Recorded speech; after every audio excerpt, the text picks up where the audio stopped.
Today, we're going to discuss how to do a 1031 exchange, what it is, why you should utilize this strategy, and a couple of things you should keep in mind. Real estate markets are evolving constantly, so it's important to review your portfolio frequently as new opportunities become available and as your financial objectives shift. If you're a real estate investor and thinking about either buying or selling property, it's important to be familiar with the 1031 tax-deferred exchange, which allows you as the property owner to sell one of your properties and acquire a different property while pushing off or deferring capital gains taxes. Capital gains taxes can reach up to 20% for those in the highest income bracket. So this tax deferment tool can be an effective investment strategy as you buy and sell properties. So first, what is a 1031 exchange? A 1031 exchange gets its name from Section 1031 of the IRS Code, which says, "No gain or loss shall be recognized on the exchange of real property held for productive use in a trade or business, or for investment if such real property is exchanged solely for real property of like kind, which is to be held either for productive use in a trade or business or for investment."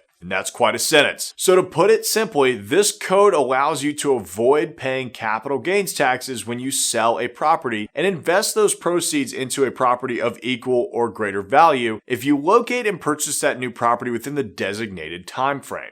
Let's say you bought a property years ago for $200,000 and put up a 20% down payment, which was $40,000. You've decided to sell that property, which is now worth $400,000. And so after paying your mortgage and all expenses, you walk away with $100,000. Now you can buy a $500,000 property with 20% down without coming out of pocket. Anyone who owns property held for business use or investment purposes qualifies for a 1031 exchange, while personal residences and the majority of fix and flips do not qualify for this type of tax deferment. So why would an investor utilize the tax 31 exchange? Well, there are actually a number of reasons that make 1031 exchanges very attractive to investors. Number one, improved cash flow. If you have a high equity property or one that is free and clear, it may be a good time to take that equity and invest it into a property of higher value where you can improve the cash flow. The 1031 exchange actually allows you to reinvest the proceeds of your sold property into a newer, more expensive property. So you could use that equity that you've built up in your first property and place it into a different investment that will offer greater cash flow without you having to pull out that cash. Number two,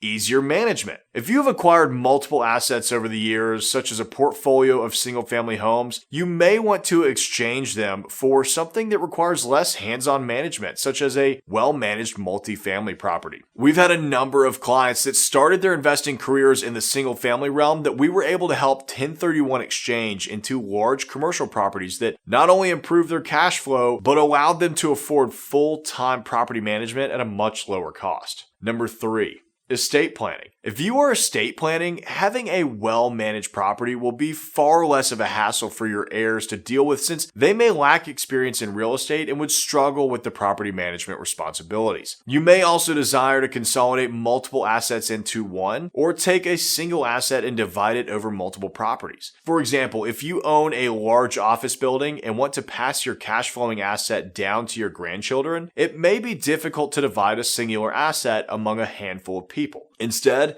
it would be better and less complicated to have multiple properties that you could assign to each grandchild. Number four, diversification. Don't put all of your eggs in one basket. It's very beneficial to have a diversified portfolio. You're allowed to utilize the 1031 exchange to purchase in different regions of the country or into multiple different types of assets. If you own a single retail property, you may be nervous for the future of the retail market as a whole, so it would be wise to reposition your equity in this singular asset and distribute it across multiple markets. That way, if one isn't performing adequately, you aren't left high and dry. Number five, buying a vacation home. That's right. The 1031 exchange actually allows you to invest the proceeds from one of your investment properties into a vacation home that you and your family can enjoy. But of course, there are a few rules for this type of exchange as well. The property being relinquished must have been held for at least 24 months in order to buy a vacation home and defer those capital gains taxes. You must also rent this property out to another person for 14 days during every 12-month cycle. You can, however, rent those 14 days out to a family member as long as the rental rate is at fair market value. Now, here's how to do a 1031 exchange. There are a number of rules to follow when executing a 1031 exchange, so here's how to do it. It's extremely important for you to be aware of what you can and cannot do according to IRC 1031 in the IRS tax code in order to ensure that you receive the full benefits of a 1031 exchange. As a general rule for enjoying full tax deferral, a taxpayer must reinvest all net exchange proceeds and acquire another property with the same or greater amount of debt. So after you've sold the original property, you have a 45-day identification window. This transaction must adhere to the allowed time frame of the IRS Section 1031 code in order for your exchange to receive those benefits. Within 45 days of selling your asset, you must identify a like-kind replacement property for these assets. So what does like-kind mean? Like-kind property simply means that real estate must be exchanged for real estate. You cannot sell real estate and buy an airplane. You can exchange a vacant piece of industrial land for a Class A office building or trade 2 single-family homes, as long as they were investment properties, for a retail strip center. But you cannot use a 1031 exchange to do something like buying shares in the stock market with the proceeds from a quadplex. The property must be held for investment or business purposes and cannot be used for personal uses or immediate resale, although what determines an immediate resale is somewhat of a blurry line. If it is clear that there was no intention to flip immediately, you could potentially trade the property the day after your purchase if your initial intention was to acquire the property as an investment, although those situations are rare. Now, there are a couple of rules that you have to follow when identifying your replacement property, so let's dive into those. The 3 property rule. The 3 property rule allows you to identify up to 3 properties as potential replacements for your sold property, no matter what their value is. Selecting the maximum amount of potential replacement properties is almost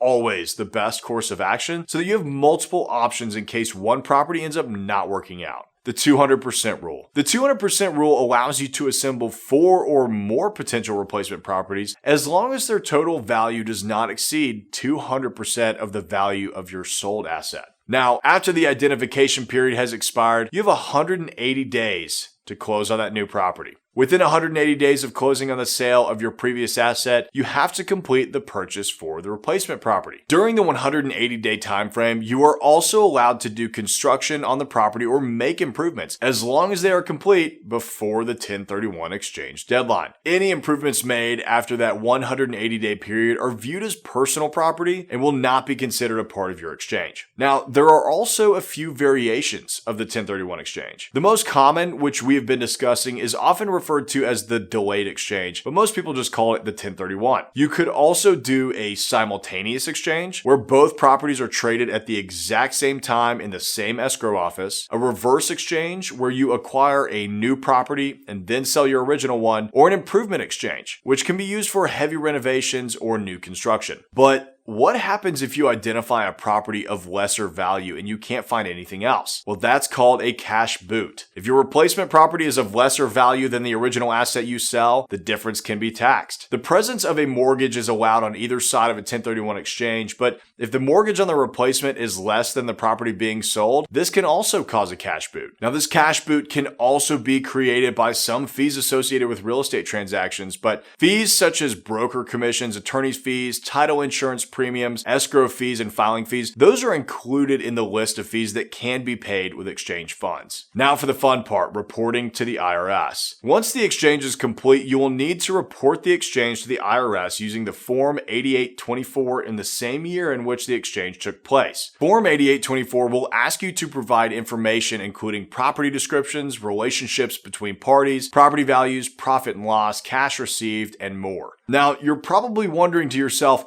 who handles the reporting to the IRS and how would you identify these properties? Well, that's where a qualified intermediary comes into play. The qualified intermediary, or QI, works on your behalf as the facilitator for a 1031 exchange. They receive and hold the proceeds from the relinquished property and then use those to acquire a newly identified property. Therefore, it's very important that you choose wisely when it comes to qualified intermediaries. Unfortunately, there isn't much government oversight in how QIs are regulated, and there aren't any educational or licensing requirements. Even the slightest error could disqualify you from receiving the benefits of a 1031 exchange, so it's wise to choose a QI who is knowledgeable and experienced in Section 1031 of the IRC. Some questions to consider when choosing a QI.